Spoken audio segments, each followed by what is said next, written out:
Anyway, it's a pleasure to be here this morning. I'm going to speak about something that's near and dear to my heart. And these slides come from a couple different areas. I give some of these slides to the broad medical students when I teach. I give some of these slides to our pharmacy students. And this is part of an annual lecture I give to the new interns and residents at the VA and a couple different hospitals. So it's nice in the sense that we're all being on the same page and we're all getting the same kind of information here. So, antibiotic review, safety, and dosing considerations. Maybe it's not on. Disclosures, objectives. So first, I hesitated on this first objective because I didn't want everybody's eyes to glaze over, but I think it is important to have a foundation of knowledge on how we dose antibiotics. So I want to just briefly go over the pharmacokinetic and pharmacodynamic relationship in the dosing of antibiotics. And I try to put this little funny picture up here, and I heard the expression, it's like drinking water from a fire hose. The information just comes at you. I'm just going to keep it on a very simple level, but I think there's some just very basic key principles to put us all on the same page to really allow for a foundation of knowledge on how we dose antibiotics.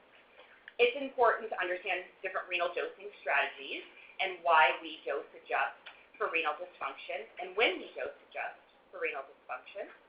And last, describe the most common adverse events associated with different classes of antibiotics. What I did is went through and searched what are the most commonly prescribed antibiotics outpatient and in long-term care, because I hear we predominantly have a long-term care focused audience, so I tried to focus on these, because this presentation is really about 170 slides, but I won't do all of that, give all of that to you today. So can you guys see that it's cut off a little bit? But, you know, first I think it's important to know antibiotic-related adverse events. There are many. And really, this is the platform in which we come from with antimicrobial stewardship. You know that in today's world, we're trying to balance the importance and not having antibiotics used as, you know, forgive the term, sometimes say anti-anxiety meds. We're nervous, patients are nervous, family members are nervous, they're demanding antibiotics. Well, it's not it's not something to calm anxiety. This is something that we need to only use when it's appropriate to do so, and we need to provide some education to family members, to the public health, to the community. But we're trying to also focus on the core adverse events and the safety effect profiles that we're seeing from inappropriate antibiotic use.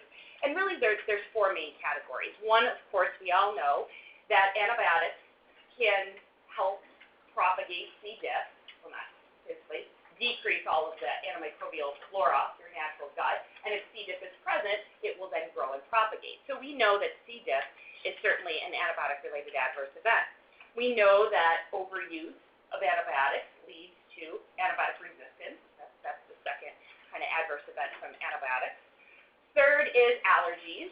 Sometimes that's not predictable. Beta-lactams come to mind, different generations of beta-lactams.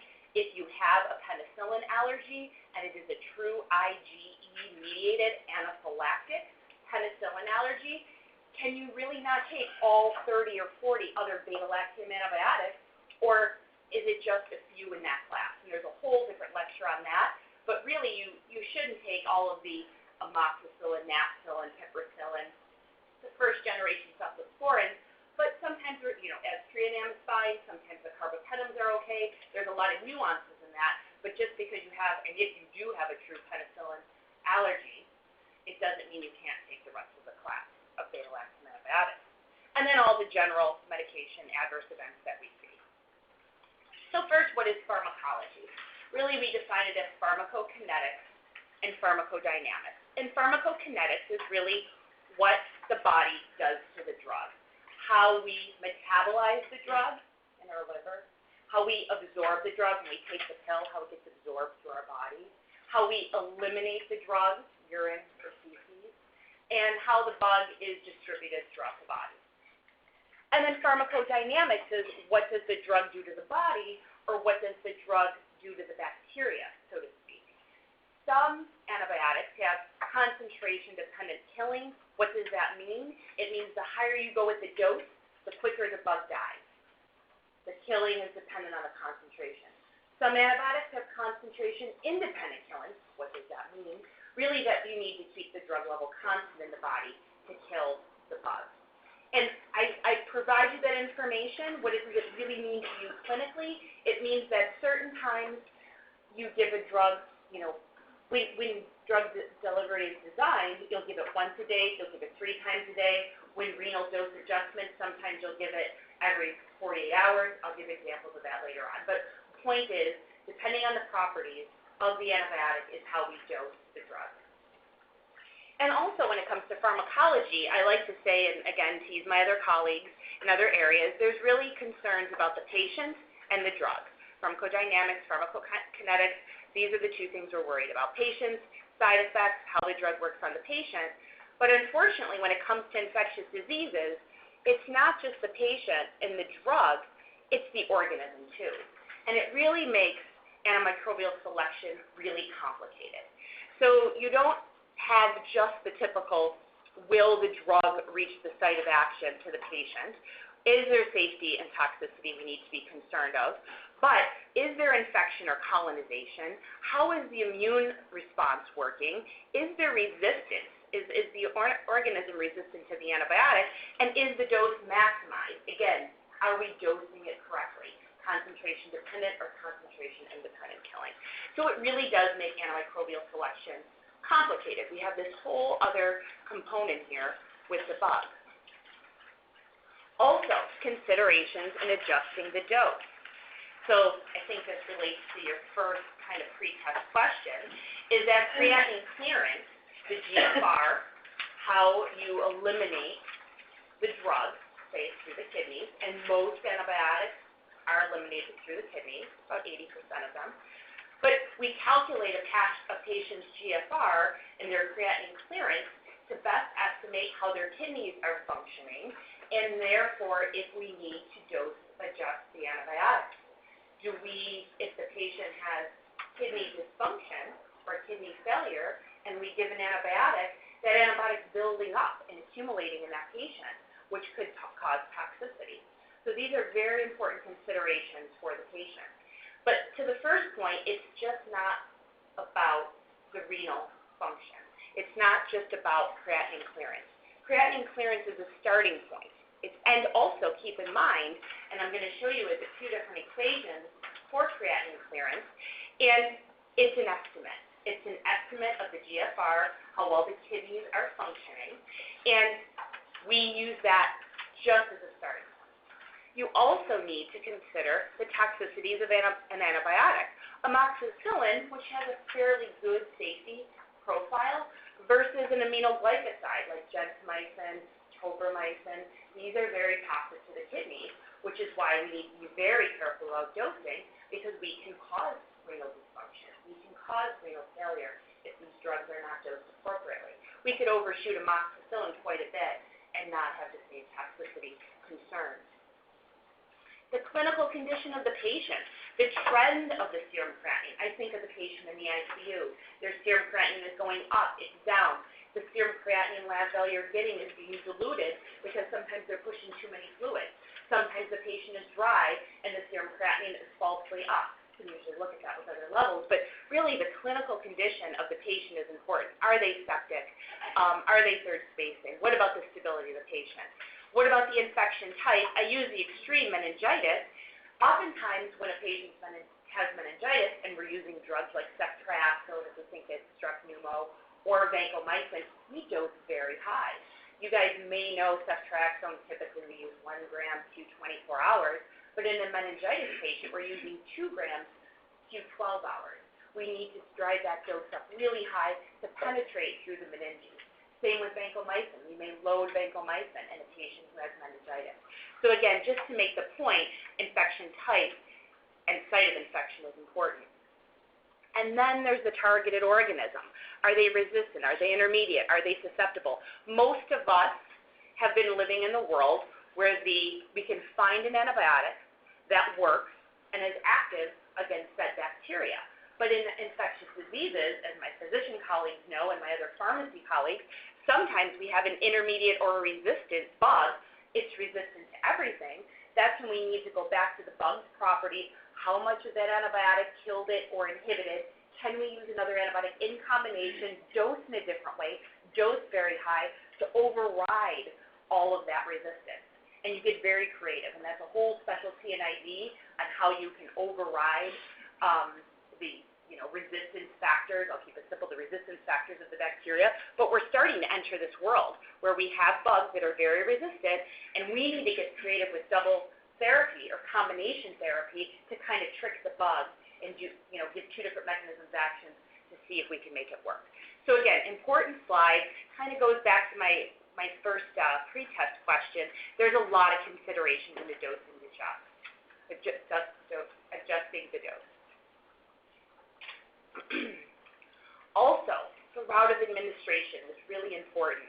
Oral and IV administration is oftentimes equivalent. We call that bioavailability in pharmacy. If you give the IV version of the antibiotic and you give the oral component of the antibiotic, how long does it need to reach steady state? We'll speak about concentration steady state. How long does it take for that antibiotic to get to the bloodstream? An example, which really kind of makes the point that I always say, is fluoroquinolone. Levofloxacin, for example. If you gave a patient IV levofloxacin, it would take about 30 minutes to reach the max concentration it's going to reach with that dose. It takes a couple days to get to steady state, but in 30 minutes, you'll get where you need to be. If you give the oral version of levofloxacin, it takes 60 minutes. So we try to teach our ED residents or in the hospital that does that 30 minutes really make a difference? Because with the fluoroquinolones, an hour for IV or an hour for oral, 30 minutes for IV therapy really doesn't matter too much. Those drugs are 100% bioavailable. And this is a list of drugs here that you could easily, there's no dose adjustments really, but Bactrim, trimethoprim, sulfamethoxazole, the quinolones, tetracyclines, Clinda is about 80% bioavailable, linezolid, rifampin, metronidazole, fluconazole, voriconazole, valganciclovir. If the gut works, use it. That's really the take-home point. You follow it. Again, absorption 30 minutes versus 60 to 90 minutes. Sometimes it just doesn't matter. It's different in septic patients. It's different for your patients in the ICU. But most of the time in long-term care facilities, as you do, you'll use oral antibiotics. What about a list of antibiotics that really do not require renal dose adjustment? Well, I have a list for you here. Nafcillin, dicloxacillin, dicloxacillin, azithromycin, tigecycline, linezolid, clindamycin, ceftriaxone, moxifloxacin, and metronidazole. What I like to tell my students that not only is this a group of antibiotics that are good options if a patient has hemodialysis, right? You don't have to worry about dose adjustment from the sake of dose adjustment, but also these are not great drugs to use if you're concerned about a urinary tract infection because these drugs also do not accumulate in the kidneys either. So you don't have to dose adjust, but they don't really accumulate in the kidneys. Ceftriaxone is really your one example, but whenever I calculate the kinetics of how much ceftriaxone gets in the urine and the free drug, it's never my favorite drug to treat urinary tract infection. Sometimes you have to get a one-size-fits-all. Not great, but you will see it used sometimes. But that's kind of the take-home point and the teaching moment in this is you don't have to renal dose adjust them, but they're also not the best. You can argue ceftriaxone, but not the best for treating UTIs either because the drugs don't really accumulate in the kidneys too much. All right. And elimination of drugs. I'm really just going to speak to throughout the lecture, as I had in my second objective, renal dosing. There's the whole other component, which is the liver and metabolism and drug-drug interactions. I think some of the other lectures today will speak to that, but I'm just going to stay focused on the kidneys because most drugs are renally eliminated. Most drugs are polar. They're water-loving. So they just, once they get into the system, they go right to kind of the water component of the body and allows you to urinate them out. Sometimes if they're not, the liver can metabolize them and make them polar, make them more water-loving, and then you urinate them out. That's most process of drugs and antibiotics. So the kidney is the most important organ for excreting drugs and their metabolites, and the renal exchange of unchanged drug is a major route of elimination for most of the drugs, humans, but about 80% of antibiotics. And I have this slide here, it's back and forth of giving it, but I think it just helps us get all on the same page of how we select or how drug companies, when they develop drugs, decide if this is going to be a once-a-day drug, because that's really the drug everybody wants. You want to develop an antibiotic that's used once a day because it's more likely to be prescribed and used, versus those antibiotics that are Q4, Q6 hours. That's a lot. No one really wants to give a drug, 4, 6 times a day. So what determines how often you give a drug is the half-life of the drug. And you guys know what half-life is. So say I use the example here. Say 100 microgram is given as a bolus dose. After one half-life, it's down to 50. After the second half-life, it's down to 25. After the third half-life, it's down to 12.5. You see how the drug just gets cut with every half-life. Some drugs, like azithromycin, has a half-life of about anywhere from 60 to 70 hours. Some drugs, like the beta-lactams, have a half-life of 1 hour. Amoxicillin, a lot of our beta-lactams, not ceftriaxone, the longer one, which is why we usually give it once every 24 hours. But most of the beta-lactams, think of napsilin, you give it every 4 hours. So those have very short half-life. So 1 hour versus 72, and it's how long the drug stays in your body, but also that determines the dosing interval. All right, glomerular filtration rate. Again, this is how we calculate how well, we'll use different calculations to calculate how well the glomerular filtration rate is in a patient. So it's usually calculated in a mathematical formula that compares a person's usually size, their weight, their age, their sex, and their race to their serum creatinine level. So their serum creatinine produced by the muscle, is a independent marker that is fully eliminated by the kidneys, and it is a marker that is used to detect how well the kidneys are functioning. So we use that separate marker, and we put that in an equation. I didn't put the equations on here for you, but I have that in another slide on how you can go to that. But it's important to know that the GFR, how well the kidneys are functioning, and the weight of the patient can really alter. You take a typical couch potato, or you take someone who has high muscle mass, like Arnold Schwarzenegger in his day and time. I didn't want to put a picture of a couch potato on there. I just threw it out there. And you will get a similar creatinine clearance for those patients, but you may not need to dose appropriately. And what that really means in this world is when you use a creatinine clearance calculation, and there's a few different you use, the Cockcroft and Gault equation is the most common. I'll go through that in a minute. And it really speaks to why we need to use ideal body weight in that formulation. If anyone's always wondering, do you use actual body weight, do you use adjusted body weight, do you use ideal body weight? Well, we use ideal body weight for this example because you can have a highly muscular patient, you can have more of a couch potato, but it is important to use ideal body weight. And I can go through all the equations, but I would just bore you. So which equation do you use? This is a common conversation among the pharmacy world. Which calculation is best? And there are about 7 or 8 out there to figure out how well a patient's renal function is. Sometimes they're obese, sometimes they're elderly, sometimes they don't have a height, sometimes they have poor function already. Well, these are the 4 main equations. So as you can see here, the Cockcroft and Gault, which came about in 1976. I think I had that on the slide. The original study was based on data from about 250 males. And they were, back in the 70s, more lean than I think we are today. So it was more their actual, what body weight was used, but it was more similar to their ideal body weight. The study, as I said, the study used actual body weight. It mentioned a correction factor for some kind to be used in patients with marked obesity or ascites. So it knew that that was different, but really was focused on this group. I will say this equation has been tested and over-tested. This is the equation that the FDA uses for enrollment criteria.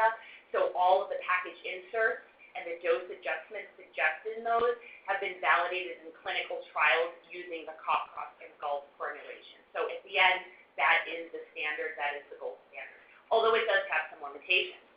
So what are the other equations out there? There's the Salzar-Cochran equation, and that's used mostly in obese patients. So if you work in a large obese patient population, you may be using that equation more so or not.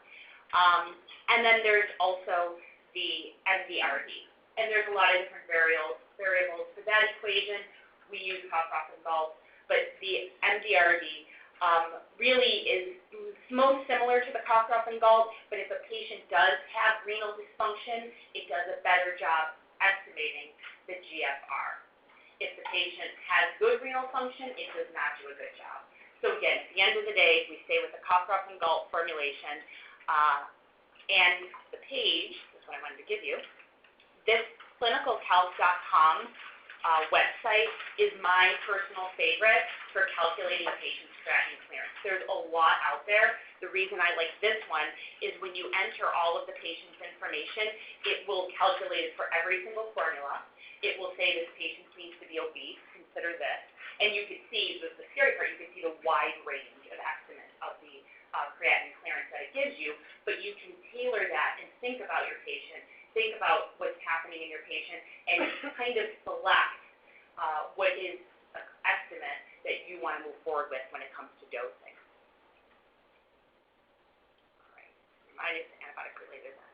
All right, so now I'm going to kind of get into the nitty-gritty of the different antibiotics and the different adverse events we see. So just kind of clinical pearls throughout, discussing our most common antibiotics that we're using. I sprinkled in some newer antibiotics just so you could be aware because we're seeing a lot of drug resistance, so you could at least say, hey, I know there's a newer antibiotic that maybe we can use, FYI. And I also wanted to break it down by disease state so it was helpful to you, so I sprinkled in another agenda here. I just didn't want to rattle off all the antibiotics. I wanted to categorize them for you a little bit more. So first, we'll start with Staph aureus. Staph aureus has traditionally been probably the most common antibiotic we've isolated from the microlab. Well, really Staph epi, but mostly that's a contaminant. So the most likely pathogen is really Staph aureus. So there's MSSA and MRSA, and as you know, Staph aureus often causes skin and soft tissue infections and can cause pneumonia. And this title of this slide is really important to highlight because when I have my students and my trainees and residents and fellows on rotation with me, I always say the first few weeks of this rotation, we're not going to talk about antibiotics too much because it really is all about the bug first. And I say, don't be that clinician that says the patient has pneumonia, we need this antibiotic. You need to say the patient has pneumonia, what is the bug that causes the pneumonia? Very important point. And then you pick your antibiotic. You don't just skip that organism component. That is very key in selecting appropriate antibiotic therapy. So first, Staph aureus. So I've used this slide. It's still one of my favorite slides. I made it many years ago, but kind of brings us all on the same page about this bug. As we know, Staph aureus, these golden colonies here, AU is gold on the periodic table. That's where it's received its name, and they do look golden. Grow them on the petri dish. It has developed resistance to nearly every antibiotic used to treat it. It gets its resistance properties usually from Staph epi. We're covered with Staph epi. That's where resistance usually, they'll swap genes a little bit. It is transiently or persistently colonized on the skin. Some patients come around carry MRSA in their nares, in their armpit, in their groin. Does not mean they're infected. It can, if you carry MRSA and you happen to have an infection, it may likely be from MRSA, but just because you're colonized with it, it doesn't mean it's an infection. And you shouldn't attempt to decolonize it unless there's multiple infections or multiple outbreaks from that MRSA. It also produces toxins and biofilms. Some strains, remember the toxic shock syndrome, TSST, that was about 5% of the MSSA isolates many years ago produced that. Some do not produce toxins, but they're more slimy and they produce biofilms. Some are more drug resistant. These bugs develop different characteristics to express different things, just like we as people express different characteristics. Again, some are just resistant, some are more toxic, some are more biofilm-like. Treatments for MRSA. Well, we have, many years ago, we were concerned with community-associated MRSA. Bactrim works very well to treat MRSA infections. Obviously, all of it's susceptible. So Bactrim comes IV and PO. Clindamycin can work well, although here in Rhode Island in the pediatric population, the number of clindamycin-resistant MRSA is trending up. So I think in the peds population where they do use a lot of Clinda, we're starting to see a lot of resistance when I look at our local antibiogram in Hasbro.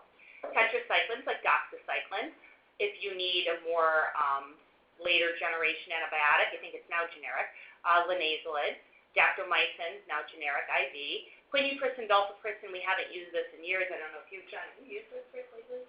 Not Luckily. not in the last 20 years. No, and I say that all the time, and then if I'm at national meetings, I have colleagues that say, oh, we use it all the time. We don't, but if you quinupristin, dalbapristin, synergistic combination of two different antibiotics. Tigecycline, another one. And the glycopeptides, vancomycin. We're all very familiar with vancomycin, #1 antibiotic used at our institution. We have still good outcomes. And then recently, there's been more longer-acting glycopeptides that have very, very long half-life, up to 2 weeks. The antibiotic stays in you up to 2 weeks after one dose. In some studies, they detected it 8 months later. Very, very long dosing antibiotics. They don't know what they're going to do to our resistance flora, but they would be allowed for a once-a-week kind of dose in certain patient populations. So just FYI, I don't go into this any further, but long-acting vancomycin, basically, once-a-week dosing. Telavancin, similar, not daily dosing, but looks similar to vancomycin. And then there's all your cephalosporins, the first, second, third, fourth, fifth generation cephalosporin. Ceftaroline is a more recent fifth generation cephalosporin.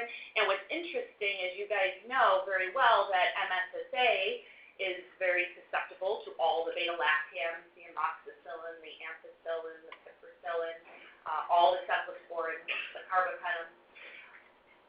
Well, MRSA is not, these antibiotics are not active against MRSA, but ceftaroline is a new cephalosporin, newer cephalosporin, that does have activity against MRSA. Fluoroquinolones and MRSA, this is really just my opportunity to say, please don't use fluoroquinolones to treat MRSA. You may get a micro report back saying that your Cipro or Levo or Moxie is susceptible to MRSA, but I will tell you that first, resistance quickly develops to fluoroquinolones in staph. So within therapy, and there's been plenty of animal studies that have shown this, you will develop resistance during therapy. Quinolones also make staph stickier, and there is a direct association between use of fluoroquinolones and increased colonization, stickiness, of MRSA. So, for example, studies have shown patients who've used a fluoroquinolone in the past 30, 60, 90 days, they looked at all, are more likely to be colonized with MRSA in their nerves. And you know, if you're colonized with MRSA, you are more likely to become infected by it later on. So really just by public health message to say, please, if you can avoid using fluoroquinolones to treat any kind of staph infection, please do. Not the right bug-drug match. Bactrim, very commonly prescribed antibiotic in outpatient settings. Trimethoprim, sulfamethoxazole, Bactrim, co-tenofovir. Commonly used to treat not only MRSA infections, but you may use it to treat urinary tract infections, such as E. coli. I didn't have it twice. I have it under the MRSA group, but it can be used to treat E. coli and certain urinary tract infections. It's been the most common first-line antibiotic in adults and peds in community-associated MRSA. Susceptibility is still pretty good here in Rhode Island when I check our local antibiograms. It has in vitro activity against Enterococcus faecalis, but not Faecium. When you see faecalis or Faecium, that's a whole other different type of treatment. Excellent bioavailability, but important to know for the clinicians out here is that if you recall, skin and soft tissue infections can either or both be caused by staph or strep, group A strep or strep pyogenes, right? So you should use Bactrim only when you're certain that it is caused by Staph aureus, because Bactrim doesn't really, there's some conflicting data out there, but doesn't have outstanding activity against strep. So if the cellulitis or the skin infection is caused, you suspect it to be caused by strep, and we can get into what that looks like. That would be John's area, purulent versus non. Bactrim is not a great choice unless you're certain that it is just a staph type of infection, more purulent. I have the dose there, but this is an important slide. So what are the toxicities or concerns with using Bactrim? Obviously the typical nausea, vomiting, diarrhea, like all the antibiotics have.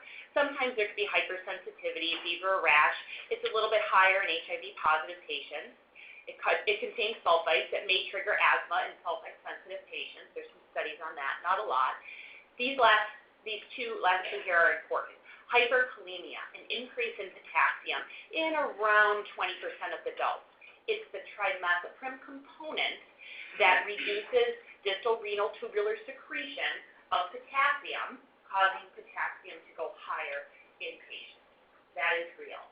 However, you'll note that the trimethoprim component also interferes with the creatinine secretion, your serum creatinine, the level that you're measuring, and it can block also creatinine, serum creatinine levels, also making that number high, allowing you to falsely calculate a creatinine clearance, and that is not real.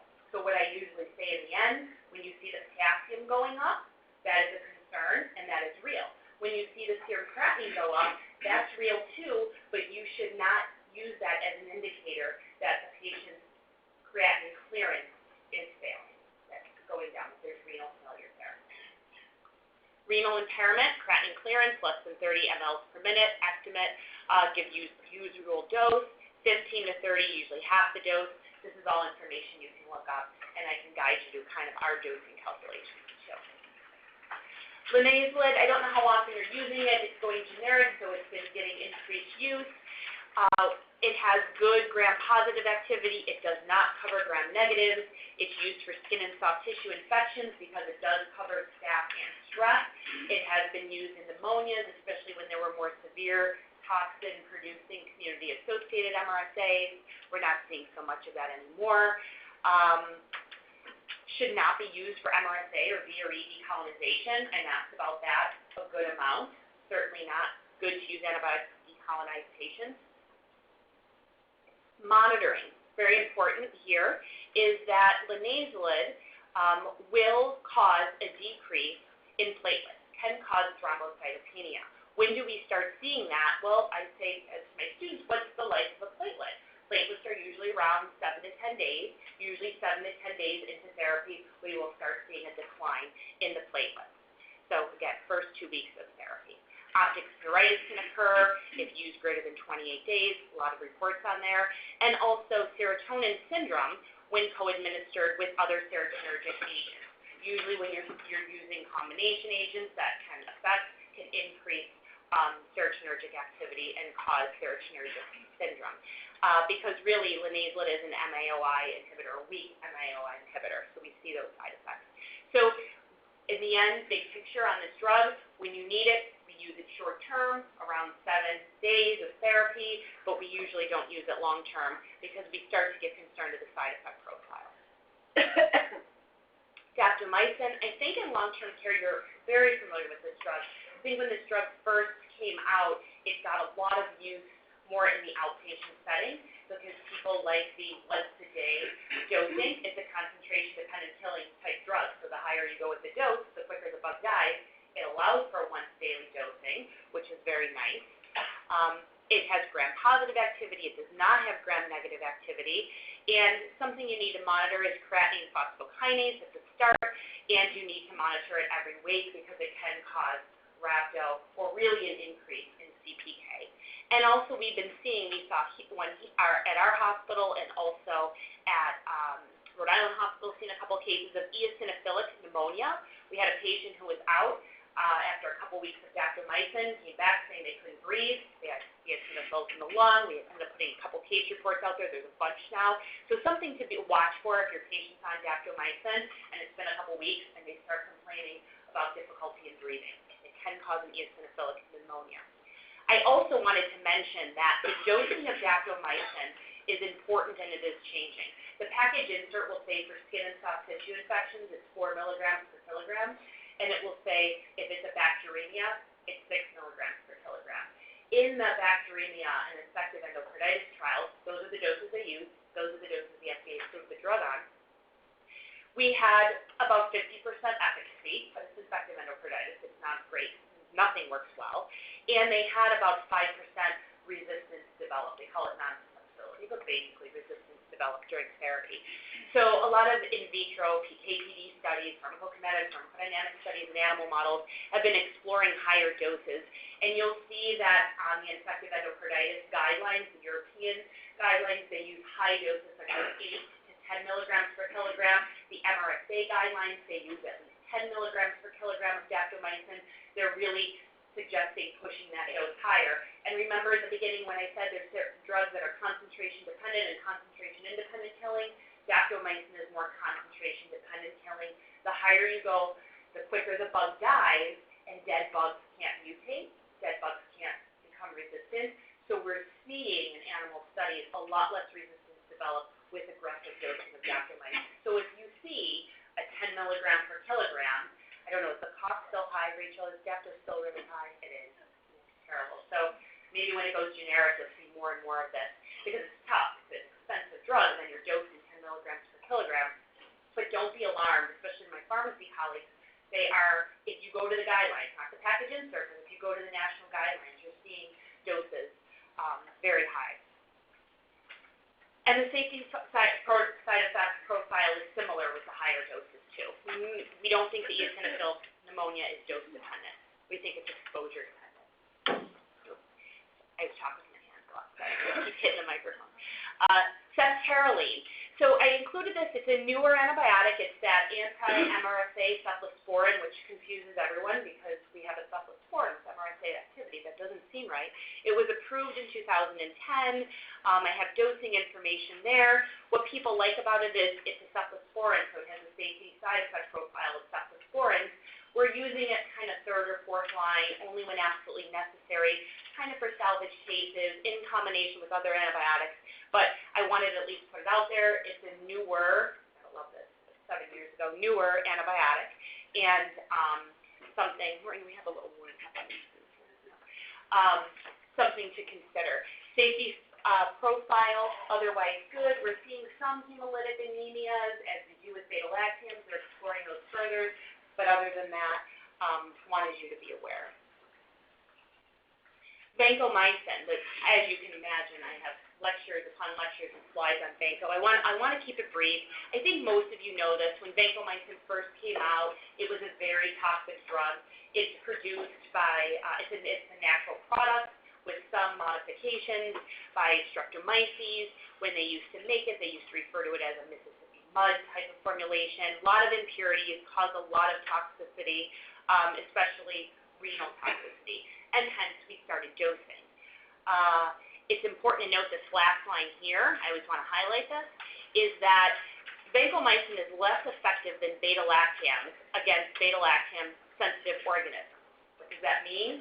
If you had a patient that you empirically started on vancomycin, and because you thought they had a staph infection, and you found out they were growing MSSA, not MRSA, you would not stay the course and keep the patient on vancomycin. You would change and you would give the patient a beta-lactam. You would switch to beta-lactam therapy because in all of those trials, patients on beta-lactam have less relapse, decreased mortality, and decreased length of stay. You want a beta-lactam if you can use a beta-lactam. So get your patient off vancomycin if it comes back beta-lactam susceptible. So in 2000, I should know this, in 2010, I think, or 7, the vanco guidelines came out, and the new ones are on their way out very soon. What I will share with you is that I think they're still going to ask us to monitor vancomycin dosing, but in a very different way. I joke, if our pharmacy colleagues are going to light the torches and storm the castle.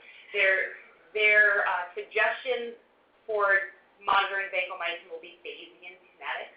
I'm going to get busy with a lot of lectures doing Bayesian kinetics in the future, perhaps. Basically, where you're going to take 2 concentrations of the drug during therapy and estimate and tailor that dose specifically to the patient. And it's all going to be based on the safety, not the efficacy of vancomycin. So I'll leave it as what it is at this point, but stay tuned for how they're going to suggest a new way to dose vancomycin. Right now, we target 15 to 20 micrograms per ml as a trough in patients. This is based on an AUC to MIC, that kind of concentration-dependent independent parameter of 400, but that's really where we target. They're going to get rid of that, but that's what we're targeting right now. How do you dose that? We usually do a 15 milligram per kilogram times actual body weight. We round to the nearest 250 milligrams, and we choose a dosing interval based on the patient's creatinine clearance, which I put here. This is an estimate we put together for our patients at the VA. This is specific to our older male veteran population. If this can be useful to you, please go ahead and do so. But it gives us a good estimate of how to dose the drug and what the dosing interval would be, and even hemodialysis in our peritoneal dialysis patients. What I also say is troughs are not recommended for patients who are just going to be on a couple days of vancomycin. We do not hesitate to be chasing these levels. It is important to monitor the patient's serum creatinine and their BUN to see how the kidney function is doing. We have a study that came out looking at vancomycin and Peptazo in combination, showing that the combination use of vancomycin and Peptazo may be augmenting nephrotoxicity. So vancomycin causes ATN, beta-lactams cause AIN, acute interstitial nephritis versus acute tubular necrosis. Different attacks on the kidney, I will say, different antibiotics attack the kidney in different ways. And together there's kind of a synergy. This is our theory, what we're kind of hypothesizing, but there's a lot of studies showing that the combination of Peptazo and Vanco together are increasing serum creatinine and causing more of a real nephrotoxicity. More to come on that, but that's kind of the trend right now. I'm now going to move on to strep pneumo. Community-acquired pneumonia is what we mostly think of. You know we have a community-acquired pneumonia, acute bacterial sinusitis, and acute bacterial exacerbation of chronic bronchitis. We have like a COPD, sinusitis, and a community-acquired pneumonia. What bugs cause that? Well, usually strep pneumo. That's our number one bug to cause CAP and acute bacterial sinusitis, and also a true bacterial bronchitis. Keep in mind, most of the time, a bronchitis and, walking pneumonia, so to speak, be careful on that, bugs cause them, but most of the time it is caused by viral in nature, not always bacterial, but when it is bacterial, it's usually strep pneumo, H. flu, and MCAP. So treatment depends. I'll focus you on risk factors for multi-drug resistant strep pneumo that it may impact treatment. Age greater than 65.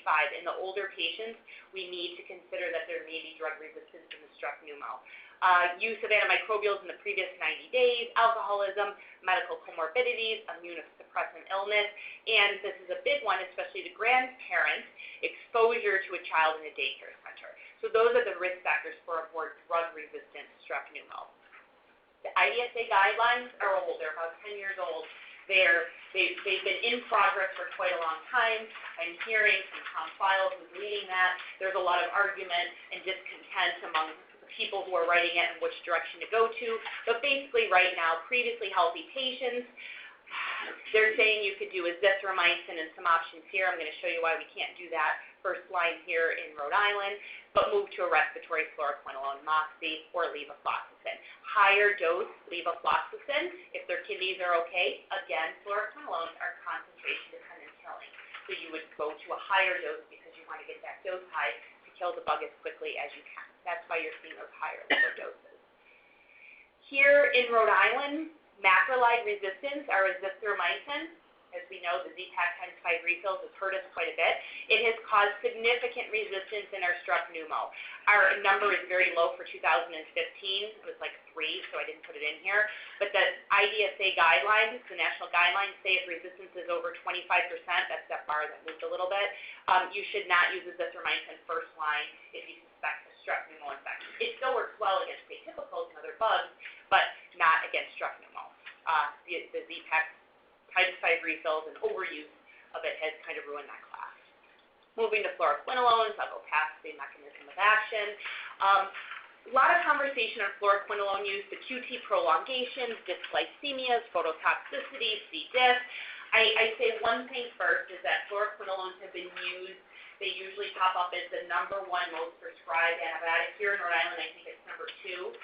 Cipro, actually, is number 2. A lot of our urologists are using a lot of Cipro. Levo, Moxie. I personally don't love fluoroquinolones. I have a whole lecture on all the reasons I don't love fluoroquinolones.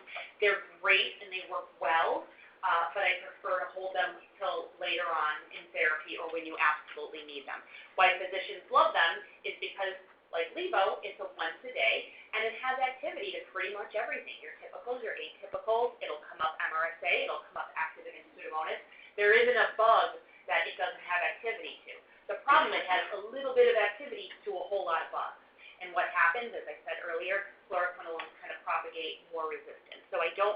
using them unless you absolutely have to.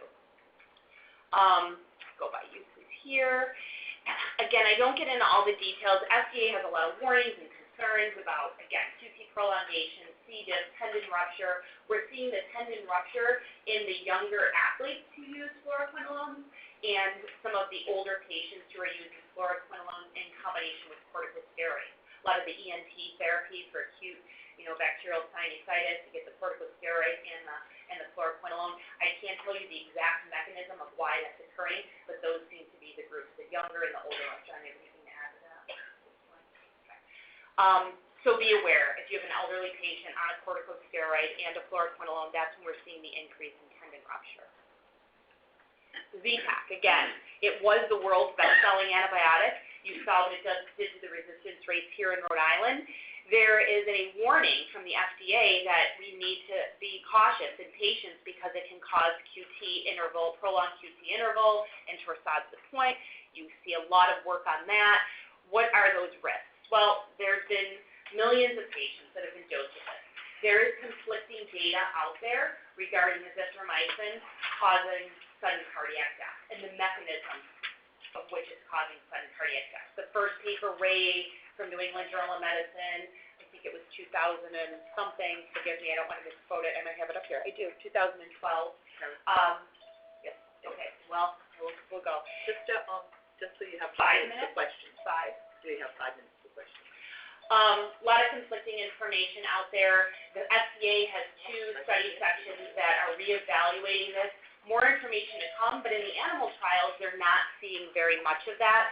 Where they're landing is that when they look at risk factors, this is a part of the slide right here I'll focus you to, the link to azithromycin-induced associated QTc prolongation and torsades. Female sex, older age, heart disease, already on QT interval prolonging drugs, hypokalemia and bradycardia, but these patients have had at least 2, and most commonly it was seen in elderly women with heart disease.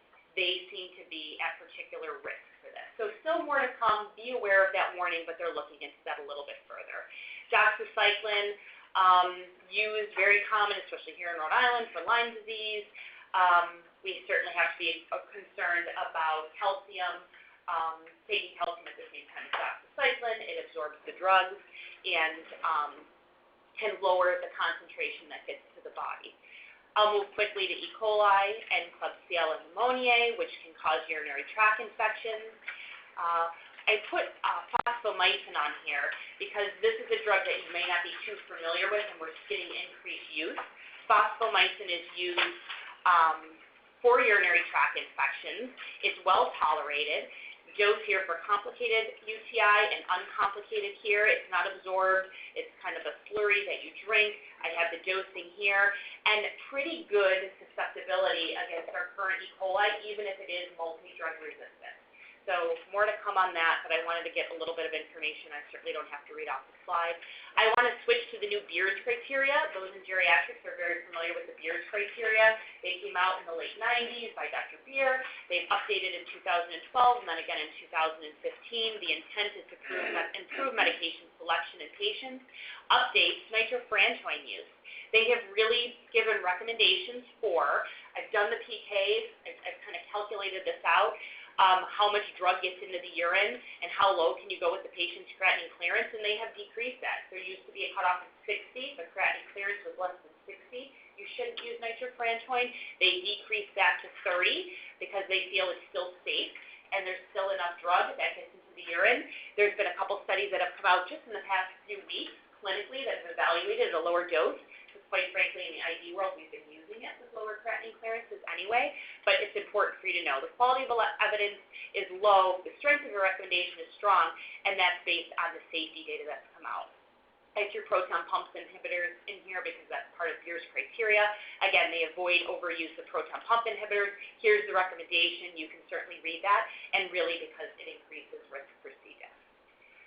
I'm going to not go in details about ESBLs, but tell you one key point about ESBLs, extended spectrum beta-lactamase producing E. coli, very, very multiply drug resistant. Really, the drug that we have to treat that's effective are the carbapenems, the imipenem, the meropenem, the ertapenem. really the only class of drugs we can use with confidence. We've lost all of the first, second, third generation cephalosporins. We maybe use these, that would be an ID consult, but right now carbapenems are really the only drugs we should be using to treat ESBLs. Well, imagine we started using a lot of carbapenems to treat ESBLs. Now we have CRE. Carbapenemate, carbapenem resistant, Enterobacter ACA. Not a lot of options to treat that. At this point, you need an ID consult. What I will leave you with, if your patient has a CRE, try and get a hold of an ID physician to get a consult on that patient to see if it really is an infection or a colonization. If it is an infection, you're going to want consults on how to treat that and what kind of combination of drugs you'll use. And I put this as one of the drugs that are very new and I think very expensive. Again, VA prices I never really know, but here is an option. This is only in consultation with your ID colleagues. Ceftazidime avibactam does have activity against CRE types, KPC types of the E. coli and the clades. That's just kind of an FYI for you. Lastly, C. diff. You guys have seen these slides before. I'm going to get to one key slide about C. diff. And that is, you guys know the guidelines. I'm going to get to one, but this is here for your review. This slide right here. Metronidazole and vancomycin really are only two options for the treatment of C. diff. I have the doses listed there. I will also say the new guidelines not finalized yet, and all the new data that has come out since the most recent version, even the European guidelines, has shown that metronidazole is just not a great drug for the treatment of C. diff, because it causes more relapse. So, as we have done in the VA, as a lot of my colleagues have done throughout the country, and as I believe will come out in the new guidelines, there will be a lower push for the use of metronidazole first line in any type, of C. diff infection. So really the movement towards vancomycin, dosing here, ileus, non-ileus type case, because we see less recurrence when patients are treated for C. diff with vancomycin. There's other newer antibiotics. Again, this would be ID consultation only, and that's, sorry, flew through the ESBL slides, but thank you. Any questions? Can you talk a little bit about the need for taper with Oh, yeah, of course. So question, the need for taper of vancomycin. So why would we pulse or taper vancomycin in C. diff? Well, C. diff is spore-forming bacteria, and then it grows and propagates and then kind of hides again as a spore, kind of in vegetative state.